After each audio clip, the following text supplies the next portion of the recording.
러시아가 나온 세계적인 작가인 톨스토이가 쓴 우화 중에 이런 이야기가 있어요.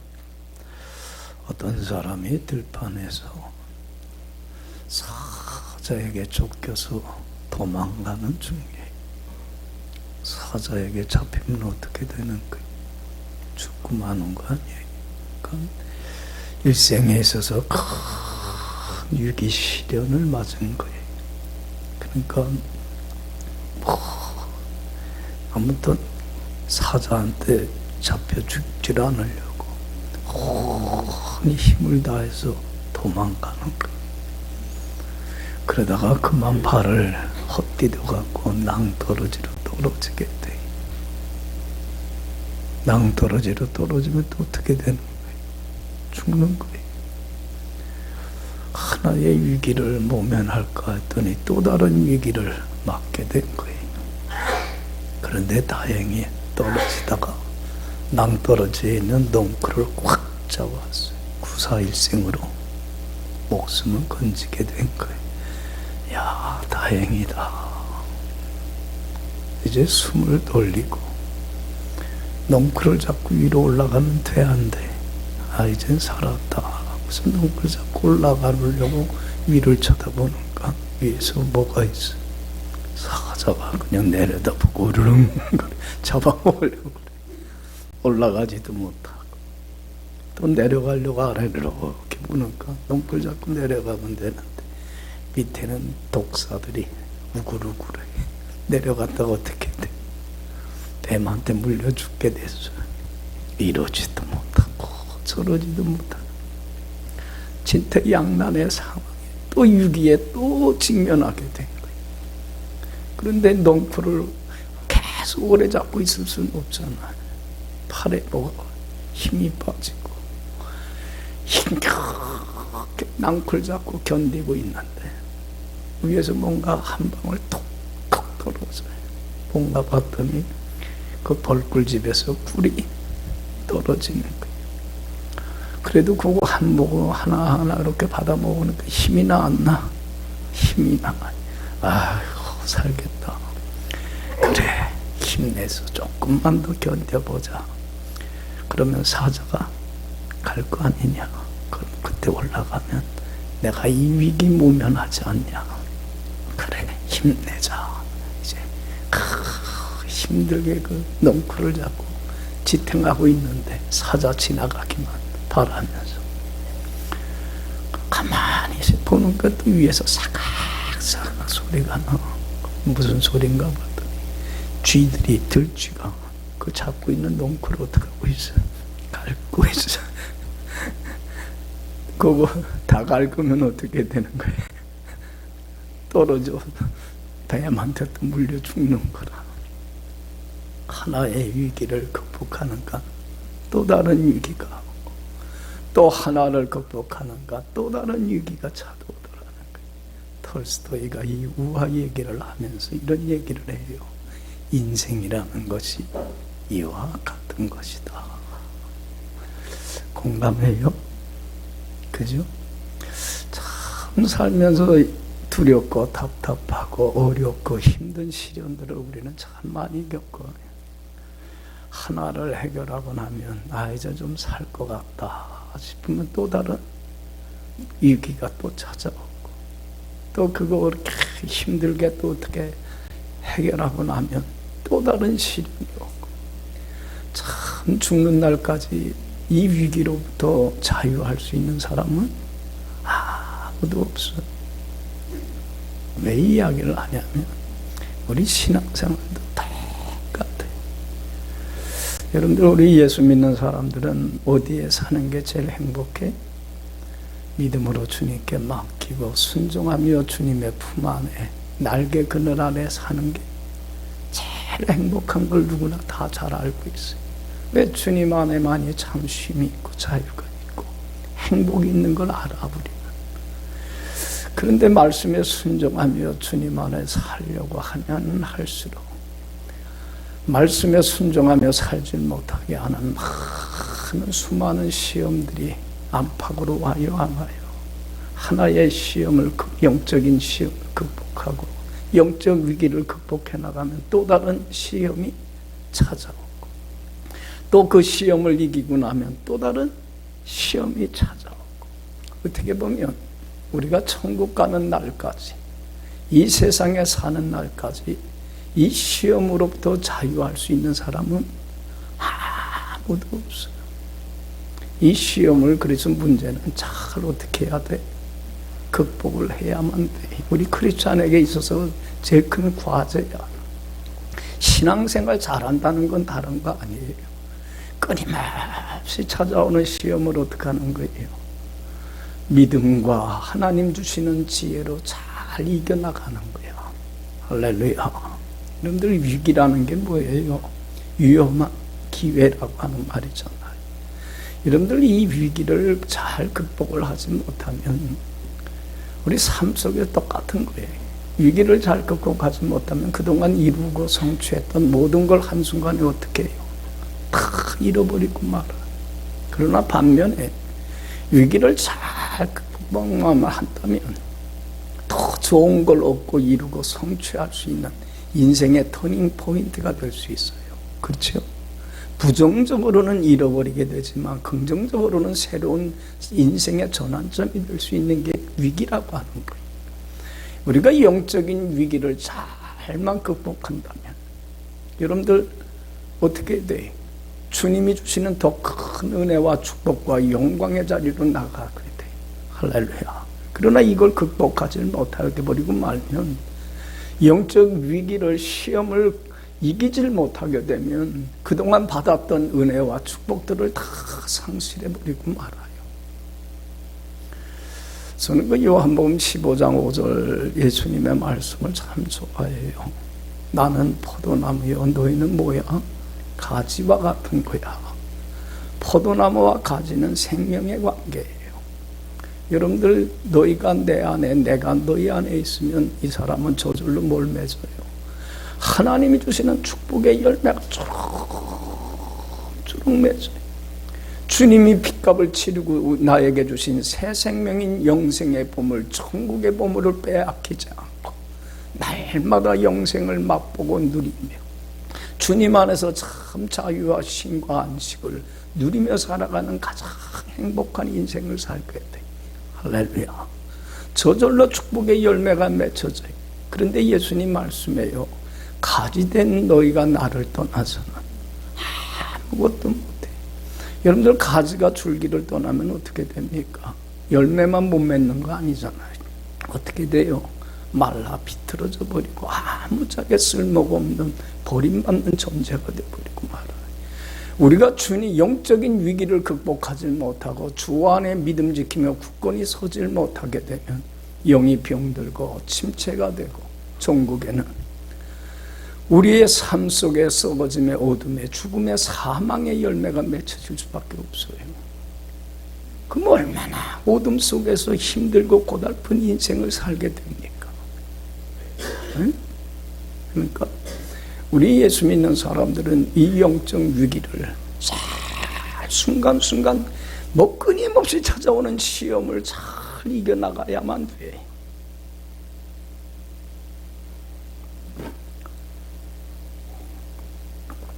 그래서 여러분들 늘 기도하세요. 주님이 주기도문 가르쳐주면서 어떻게 기도하라고 그래요? 시험에 들게 하지 마옵시고 다만 악에서 구해주세요. 시험을 안 받을 수는 없어. 누구나 다 영적인 시험 얼마나 많이 받아요. 우리가 영적 위기에 직면해요. 그러나 시험은 받더라도 시험에 넘어가지 말고 시험을 잘 극복하고 이기어서 죄악에 빠지지 않게 해주세요. 승리하게 해주세요. 늘 기도할 수 있기를 바랍니다. 그래야 하나님이 주신 그 은혜와 축복들을 빼앗기지 않고 더 누리는 축복된 인생을 살아갈 수 있어요. 사도행전 2장에 보면 초대교회, 당시 예루살렘에 세워진 세계 최초의 교회지, 기독교가 시작되면서 이 초대교회는 참 은혜가 넘쳤어요. 사도행전 2장에 나오는 우리 예루살렘에서 시작된 최초의 첫 번째 교회의 모습을 보세요. 얼마나 바람직한지 몰라요. 하나님 주신 은혜와 사랑과 축복이, 영광이 자꾸 넘쳐나는 교회예요. 그리스도의 몸된 교회에 지체된 성도들이 먼저 교회의 머리 대신 주님의 뭘 받으며 살았어요. 다스림과 통치받고 순종하며 주님 안에 살았어요. 주님과 하나됨을, 주님과 좋은 관계를, 평화를 유지하며 사니까 성도들도 어떻게 됐어요? 하나가 됐어요. 가진 자나 못 가진 자나 배운 자나 배우지 못한 자나 남자나 여자나 다 벽이 허물어졌어요. 그리고는 한 마음과 한 뜻이 되어서 같이 예배드리고 같이 기도하고 같이 봉사하고 같이 구제하고, 여러분들 특별히 영적인 시험들을 정말로 잘 극복할 수 있도록 서로 좋은 믿음의 모가 되어줬어요. 동력자가 되어줘서 서로 붙들어주고 이끌어주고 격려해주고 용기를 북돋아주면서 얼마나 하나님의 은혜와 사랑과 축복이 충만한 교회인지 몰라요. 어떻게 보면 이 초대교회가 교회의 가장 바람직한 아름다운 교회의 상이에요. 이런 교회가 돼야 돼. 할렐루야. 우리 소망교회도 참 이런 교회가 됐으면 참 좋겠어요. 뭐 다른 거 바라는 게 뭐가 있겠어요, 하나님이. 네? 그런데 이 초대교회, 이 예루살렘에 세워진 초대교회도 안팎으로 얼마나 많은 시험이 계속 받는지 몰라서 우리 사도행전 보면요. 여러분들 이러한 은혜로운 교회에도 첫 번째 온 시험이 뭐였냐면 믿지 않는 자로부터 오는 시험이었어요. 유대인들, 기독교 밖에 안 하는 유대인들로부터 얼마나 많은 시험을 당했는지 몰라. 특히 교회 지도자인 사도들을 붙잡아다가 유대인들이 감옥에 가두고 채찍질하고 고문하고 유혹을 해요. 자, 그런데 여러분들 이러한 상황 속에서도 이 바깥으로부터 오는 시험을 사도들은 잘 이겨요, 안 이겨요? 성도들은 잘 영적 위기를 극복을 해요. 여러분들 40절에서 42절 오늘 읽은 말씀에 나오는데, 자, 다 같이 읽어봅시다. 그들이 옹을케 여겨 사도들을 불러들여 채찍질하며 예수의 이름으로 말하는 것을 금하고 놓으니 그 이름을 위하여 능력받는 일에 합당한 자로 여기심을 기뻐하면서 공회 앞을 떠나니라. 그들이 날마다 성전에 있든지 집에 있든지 예수는 그리스도라고 가르치기와 전도하기를 그치지 아니하니라. 여기 봐요. 붙잡아다 놓고서는 채찍질하고 감옥에 처박고 핍박을 그렇게 해요. 그런데 여러분들 그러한 환난과 핍박 속에서도 사도들은 어떻게 했어요? 믿음이 잃었어요. 예전의 사도가 아니야. 12제자들이 아니야. 예전에 12제자들은 예수님처럼 고난받았고 죽음에 두려워서 다 도망갔었는데 전혀 달라졌어. 그리스도를 위하여 능력받고 고난받는 걸 오히려 어떻게 했어요? 크게 기뻐해요. 즐거워해요. 주님의 고난에 참여하면 주님 주시는 그 영광에 참여하기 때문에 그 영광을 바라보면서 상급을 바라보면서 기뻐하면서 그 고난을 잘 이겨나가. 믿음만 지키는 게 아니에요. 그저 성도들에게 가서 고난 속에서도 믿음 지킬 뿐만 아니라 더 신앙생활 잘하라. 그리고 예수는 그리스도라고 가르치고 전도하는 걸 그치질 않아. 이 시험을, 바깥으로부터 오는 시험을 잘 영적으로 극복하니까, 이 위기를 극복하니까 어떤 역사가 나타나냐면 6장 1절 보면, 자, 다 같이 읽어봅시다. 그때에 제자가 더 많아졌는데 헬라파 유대인들이 자기의 과부들이 매일의 구제에 빠짐으로 히브리파 사람을 원망하니, 그때에, 무슨 때예요? 이 핍박이 바깥으로부터 많은 시련이 올 때에 오히려 그걸 잘 극복하니까 제자가 어떻게 됐어요? 더 많아져. 교회가 더 하나님의 은혜와 축복과 영광으로 채워지게 되더라는 거예요. 할렐루야. 영적 위기를, 시험을 잘 극복만 하면 더 큰 은혜와 축복의 영광의 자리로 나가는 기회가 된다는 얘기예요. 할렐루야. 근데 우리는 그걸 이기질 못하는가? 있는 은혜마저 축복마저 주님이 주신 걸 다 빼앗겨버리고 말잖아요. 자유와 그 쉼과 안식을 잃어버리고 말잖아요.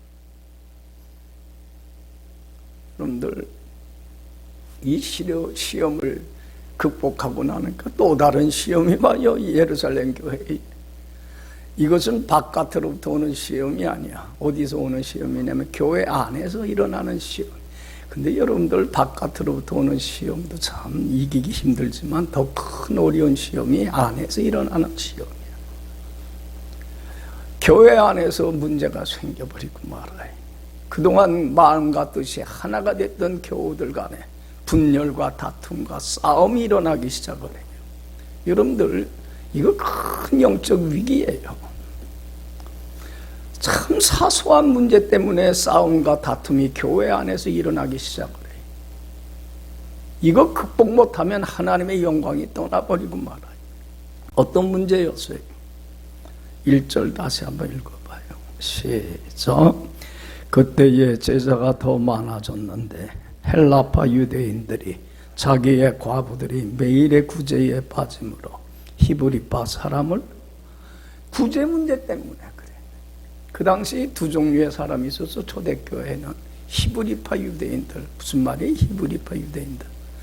이스라엘 나라를 떠나지 않고 이 나라에 쭉 살아온 유대인들이야. 그래서 이 유대인들 중에 기독교로 유대교에서 개종한 사람들을 히브리파라고 하는 거예요. 헬라파는 뭐냐면 이스라엘 나라를 떠나서 다른 나라에 이민을 갔다가 본국으로 다시 돌아온 사람들을 말해. 그래서 그 돌아온 유대인 중에 기독교로 개종한 사람들이 있었어요. 그래서 이걸 헬라파 기독교인이야. 근데 이 두 파가 있는데 여러분들 교회에는 파가 없어야 돼. 자꾸 배당 짓는 사람들이 있어. 교회에서 무리져갖고. 그거 사단의 짓이에요.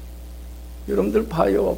이게 그러고서는 헬라파 유대인들이 히브리파 유대인들에게 불만을 터뜨려요. 왜 과부를 돕는 데 있어서 우리 헬라파 유대인들 기독교인들을 빼놓냐? 왜 차별을 두느냐? 이 구제의 문제로 인해서 교인들 간의 갈등이, 싸움이, 다툼이 격화되어 가기 시작을 해요.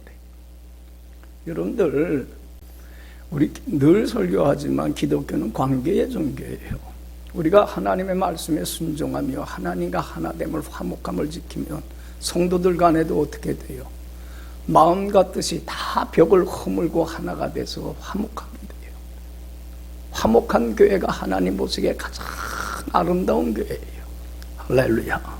근데 여러분들 하나님과의 관계가 깨져버리고 말면 영적 위기를 극복을 하지 못하고 단절이 돼버리고 말면 성도들 간의 관계도 단절이 돼버리고 말아요. 그리고 성도들 간의 관계가 단절돼 버리고 말면 갈등과 대립이 일어나기 시작하면 누구와의 관계도 깨져버려요. 하나님과의 수직적인 관계도 깨져버리고 말아요. 그러면 여러분들 하나님 주시는 그 은혜와 생명과 영광은 다 떠나버리고 말아요. 그러면 하나님의 영광은 그 교회에서 떠나버리고 말아요. 그러면 어떤 교회가 돼버리고 말면 저는 목회하면서 교회들을 많이 보잖아요. 꼭 라오디게아 교회처럼 돼요. 라오디게아 교회는 책망만 받는데 요한계시록에 보면 너희들은 살았다 하나 뭐예요? 죽었다 그랬어요. 겉으로만 살아있지 영적으로는 죽어있는 교회예요. 생명력을 상실한 교회예요. 아무짝에 쓸모없는 무기력한 교회. 있으나 마나한 교회가 돼버리고 말아요. 여러분들 분열하고 싸우는 교회들 보세요. 하나님의 영광은 다 떠나버리고 말아요. 있으나 마나한 교회들이 돼버려요. 아무리 큰 교회라도요. 교인들이 많이 모여도 생명력을 상실해버리고 말아요. 그러니까 지금 초대교회도 이 싸움과 다툼으로 이런 큰 영적인 위기 상황에 봉착한 거예요. 그런데 참 이 사도들이 믿음도 좋고 하나님 주시는 지혜가 충족하다 보니까 하나님이 어떻게 이 문제를 처리하기를 원하실까를 알아. 그래서 지혜롭게 슬기롭게 믿음을 가지고 잘 극복해요, 안 해요? 이걸 극복을 해버려. 영적 위기를 극복을 하게 되니까 교회에 어떤 역사가 일어나게 되냐면 결론적으로 7절 보면 다 같이 읽어봅시다. 7절 하나님의 말씀이 점점 왕성하여 예루살렘에 있는 제자의 수가 더 심히 많아지고 허다한 제사장의 무리도 이 도에 여기 보세요. 영적 위기를 극복을 하니까 안팎으로 오는 이 시험들을 잘 이겨나가니까 더 큰 하나님의 은혜와 축복과 영광이 교회에 차고 넘쳐나게 되더라는 거예요. 할렐루야. 극복만 하면 돼요. 시험 안 당할 수는 없어. 누구나 다 받아요. 그걸 얼마나 지혜롭고 믿음으로 잘 이겨나가느냐가 문제. 여러분들 사도들이 이 문제를 어떻게 처리를 했냐면 참 지혜롭게 처리를 해요. 그냥 몇 사람이 모여서 수근수근하면서 이 문제를 덮으려고 하지도 않고, 여러분들 몇 사람이 모여서 그냥 이렇게 처리하려고 하다 보면 문제는 더 커져요. 그래서 여러분 사도들은 공론화 시켜버리고 말아요. 우리 교회가 지금 이런 문제가 있다. 교우들을 다 모아요. 그리고는 교회가 지금 직면한 영적인 위기의 문제를 얘기를 하면서 어떻게 하면 이 문제를 처리할 것이고 이 영적 위기를 어떻게 하면 극복할 것인가를 교우들에게 얘기를 해요.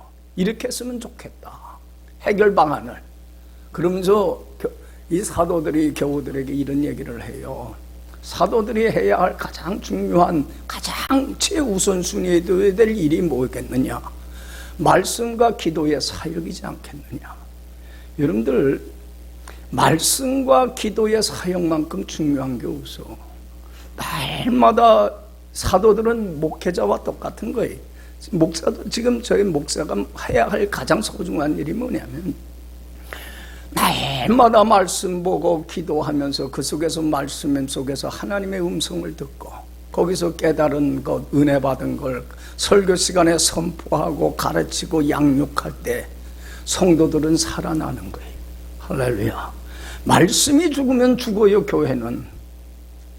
여러분들 우리가 잘 알듯이 예수님이 40일 금식기도와 공생이 시작하면서 40일 금식기도와 했을 때 가장 절박한 문제가 뭐였어요?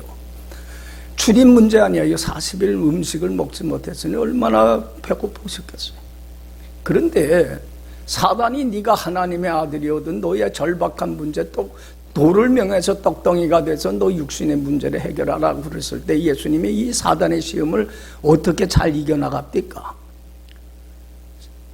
사단아 물러가라. 사람은 떡으로만 사는 게 아니야. 뭘로 사는 거야? 하나님의 입에서 나오는 말씀으로 사는 거야.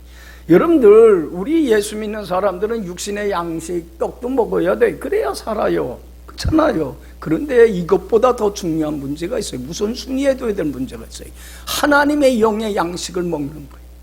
말씀을 통해서 들려주시는 주님의 말씀을 듣고 받아들이고 순종하며 주님 안에 살아갈 때만이 주님이 핏값을 치르고 주신 새 생명인 영생의 천국의 보물 빼앗기지 아니하고 영생을 맛보고 영생을 누리며 살아가는 가장 복된 인생을 살게 되는 거예요. 할렐루야. 그러니까 사도가 해야 할, 목사가 해야 할 가장 중요한 일은 말씀 보고 기도하는 사역에 전심전력을 다하는 거예요.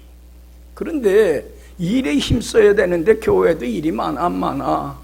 많걸랑요. 재정관리하는 일도 있고 구제하는 일도 있고 봉사하는 일도 있고 전도하는 일도 있고 많은 산적한 일들이 있단 말이에요.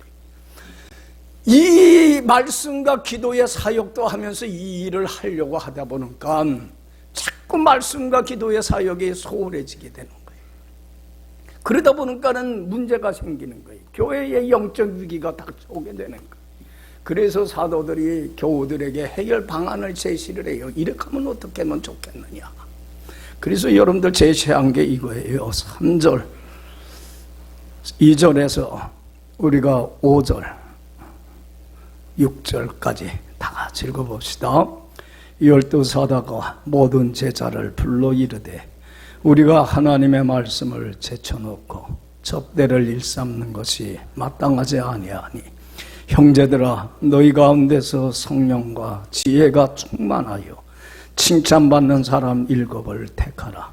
우리가 이 일을 그들에게 맡기고 우리는 오직 기도하는 일과 말씀 사역에 힘쓰리라 하니 온 무리가 이 말을 기뻐하여 믿음과 성령이 충만한 사람 스데반과 또 빌립과 브로고로와 니고나로와 디몬과 바메나와 유대계에 입교했던 안디옥 사람 니골레를 택하여 사도들 앞에 세우니 사도들이 기도하고 그들에게 안수하니라. 여기 봐요.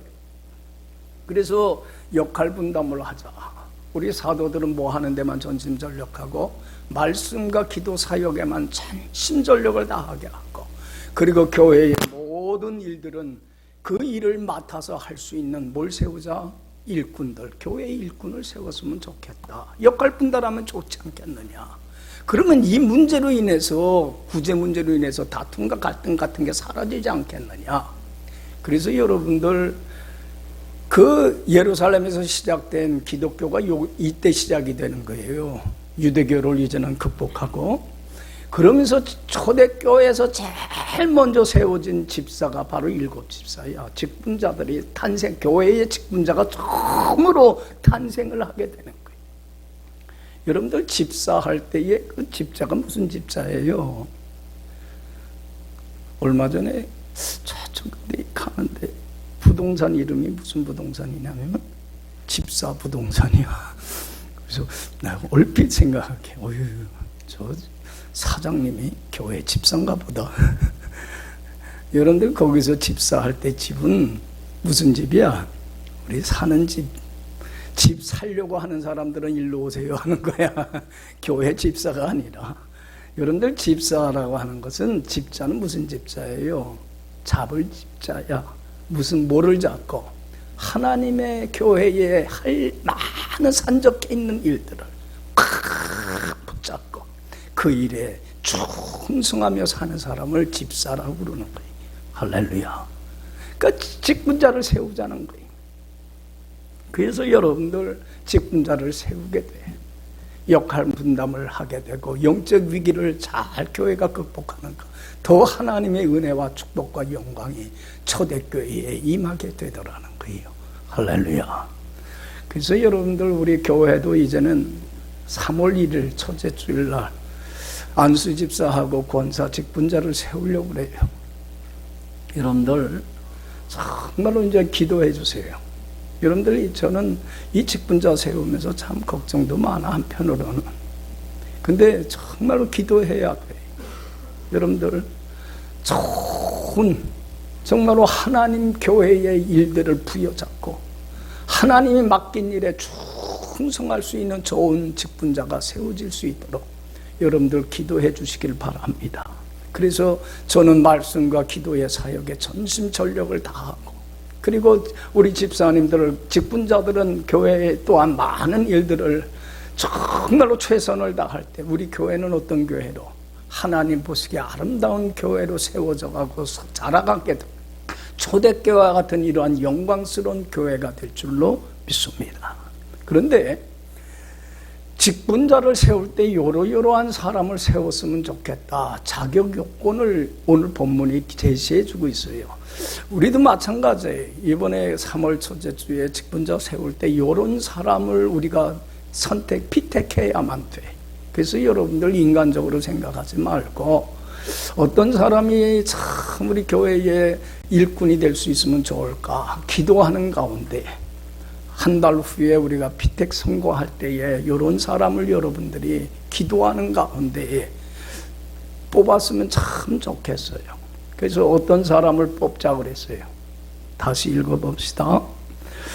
우리 3절에서 5절 다 같이 읽어봅시다. 형제들아 너희 가운데서 성령이와 지혜가 충만하여 칭찬받는 사람 7을 택하라.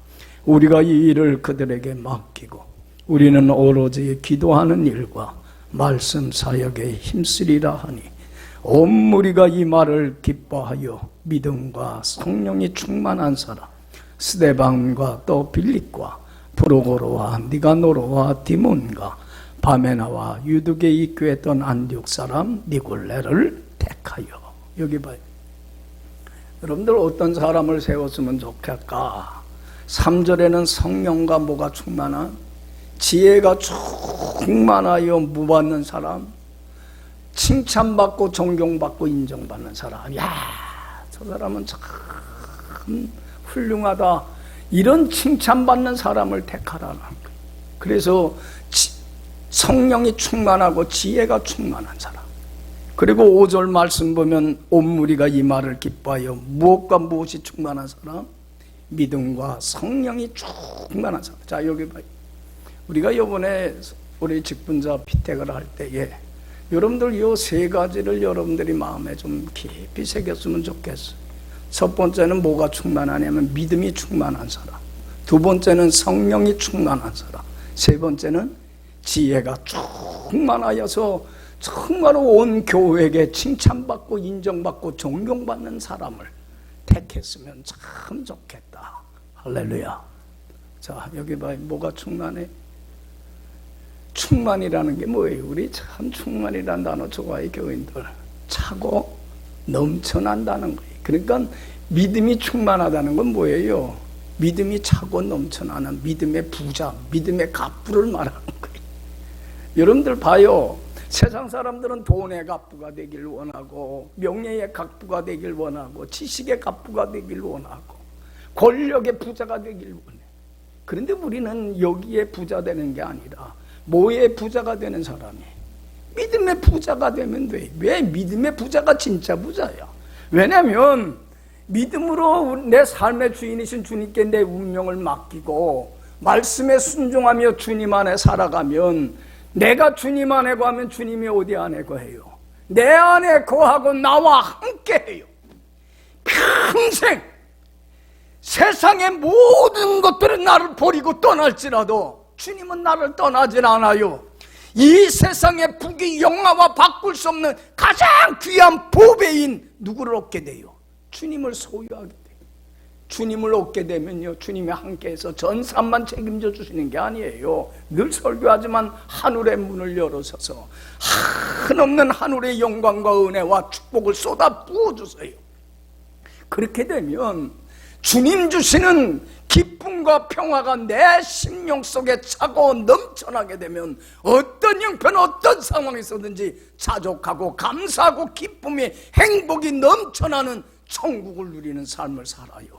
할렐루야. 할렐루야. 예? 믿음의 부자가 진짜 부자예요. 우리는 다른 데 욕심 부릴 거 없어요. 믿음의 진짜 부자만 되면 돼.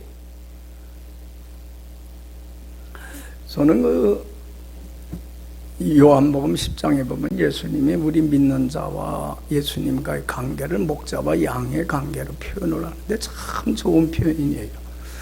여러분들 왜 목자와 양의 관계로 우리 관계를 표현을 하냐면, 양이라고 하는 동물은 다른 동물하고는 달라요. 자기 주인인 목자를 어떻게 해요? 전적으로 믿어요. 그리고 앞서가는 주님의 음성을 듣고, 그 목자의 음성을 듣고 그냥 따르고 순종해요. 주님이 원하는 게 바로 이 삶이에요. 그래서 예수님 말씀해요. 나는 선한 목자야.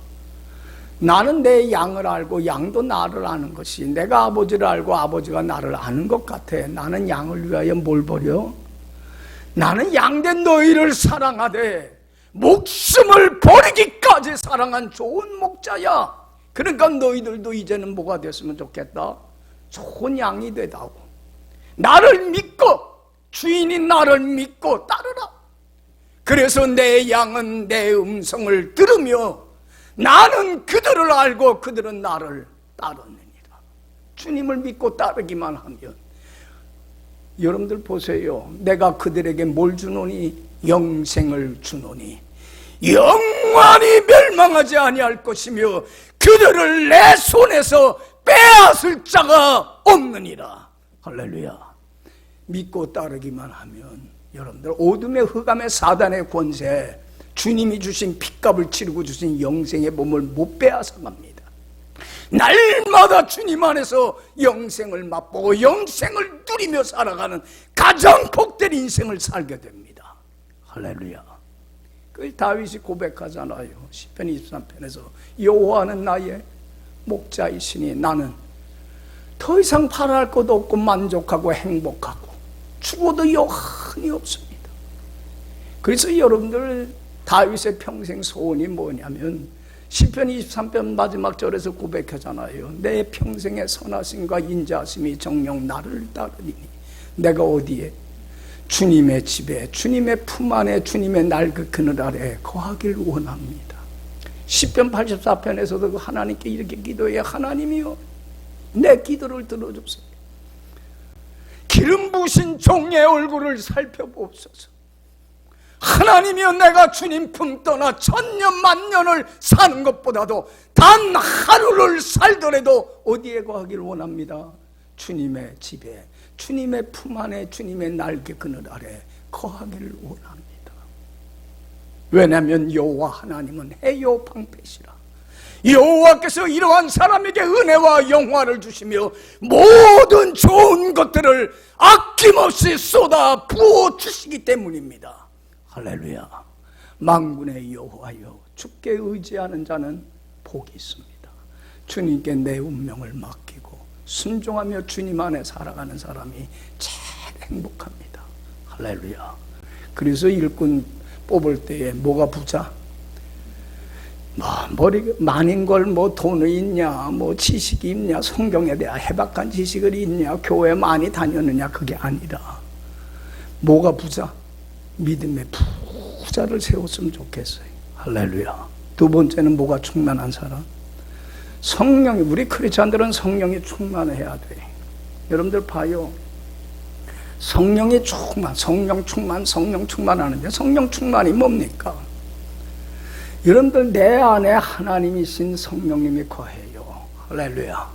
성령님이 주시는 힘과 지혜와 능력을 날마다 공급받아서 사단에게 줘서 육의 소욕을 쫓지 않고 영적 위기를 성령의 능력으로 극복하고, 그리고 내 안에 내주하시는 성령님이 이끄는 대로 말씀에 순종하며 거룩한 하나님 자녀답게 크리스찬답게 사는 것을 성령 충만한 삶이라고 그러는 거예요.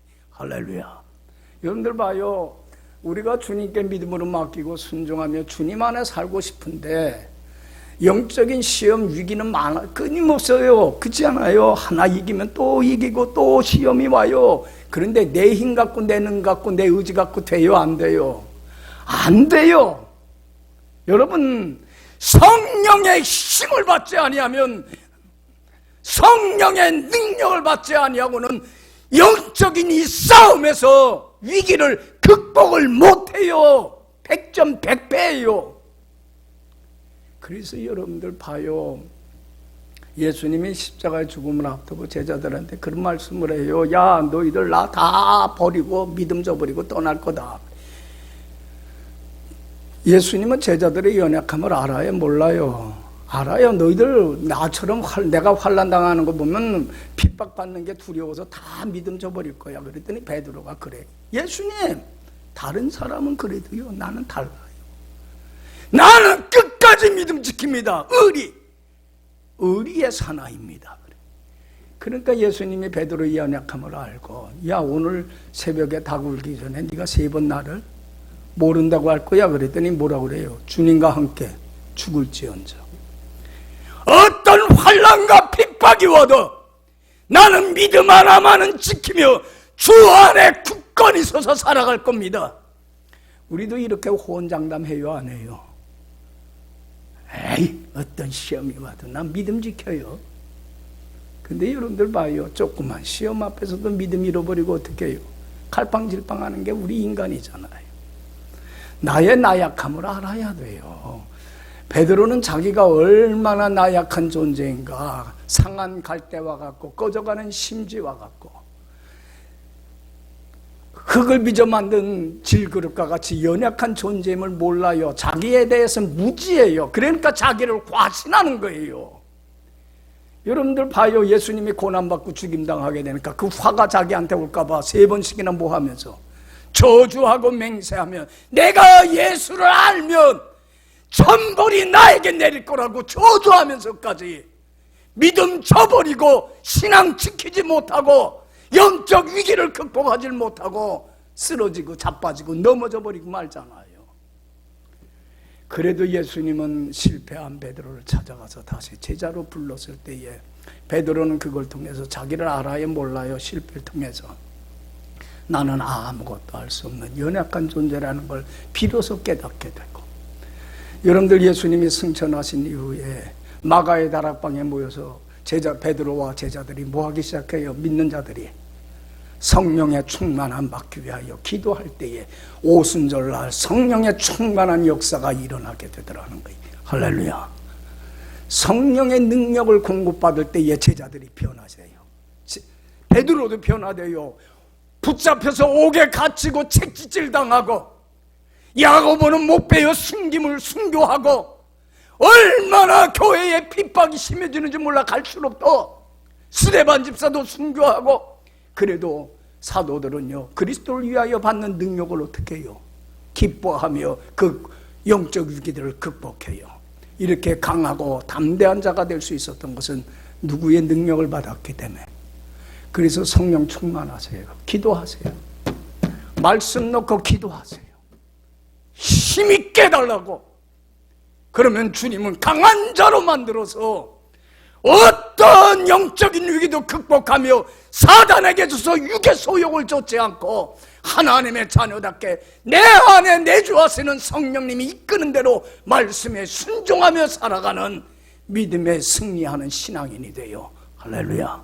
첫 번째는 뭐가 충만? 두 번째는 성령 충만. 세 번째는 뭐가 충만? 여러분들 일꾼은요 지혜가 있어야 돼요. 이 지혜는 세상이 말하는 지혜 아니에요. 하나님이 지혜의 근본은 하나님이에요. 하나님이 주시는 지혜가 있어야 하나님의 뜻이 뭔가를 삶에서 잘 분별할 뿐만 아니라 하나님의 뜻대로 사고 하나님이 원하는 대로 교회 살림을 잘 꾸려갈 수 있는 거예요. 그런데 이 지혜는요 여러분들 주님이 받아야 돼. 그래서 골로새서 2장 3절에 그래요. 주 안에는 지혜와 지식의 모든 보화가 감추어져 있느니라. 주님 안에는 뭐가 있어요? 하나님이 주시는 지혜가, 하나님을 아는 체험적인 지식이 감추어져 있어요. 주님 안에 거해야 돼. 여러분들 우리가 주님 안에 거하지 못하면요 어리석고 미련하고 우둔한 자가 돼. 순간순간 하나님의 뜻도 깨닫지도 못할 뿐더러 하나님이 원하지 않는 방향으로 교회를 이끌어가 버리고 말아요. 그러면 교회는 얼마나 영광이 떠나는지 몰라요. 지금 그런 일꾼들이 얼마나 많은지 몰라. 교회마다. 여러분들 지혜가 충족해야 돼요. 하나님 주시는 지혜로 맡겨진 사명을 잘 감당할 수 있는 일꾼들이 세워져야만 돼요. 할렐루야. 여러분들 이번 우리 3월 달에 직분자 세우는데 첫 번째는 뭐가 충만? 믿음이 충만하고, 두 번째는, 세 번째는 지혜가 충만해서 교우들에게 칭찬받고 인정받고 존경받는 사람이 누굴까? 한 달도 인간적으로 당신 해라 당신 그러지 말고, 에? 아유 이 사람은 내가 잘 아는 사람이니까 그러지 말고 정말 한 달 동안 여러분들 기도해 주세요. 저도 한 달 동안 기도하면서 정말로 이전엔 공동의회 때 피택 선거를 할 때 여러분들 이 사람이라면 정말로 우리 소망교회 주님의 핏값으로 산 이 교회를 위하여, 이 교회가 하나님 보시기에 아름답고 정말로 귀한 교회를 세워가는 데에 꼭 있어야 될 필요한 일꾼이라고 생각되는 사람 꼭 피탁해서 좋은 직분자들이 세워지고, 그래서 이들을 통하여서 정말 우리 교회가 하나님 보시기에 아름다운 교회로 세워지고 자라나고 성장하는 은혜의 역사가 초대교회처럼 있게 될 줄로 믿습니다. 기도합시다.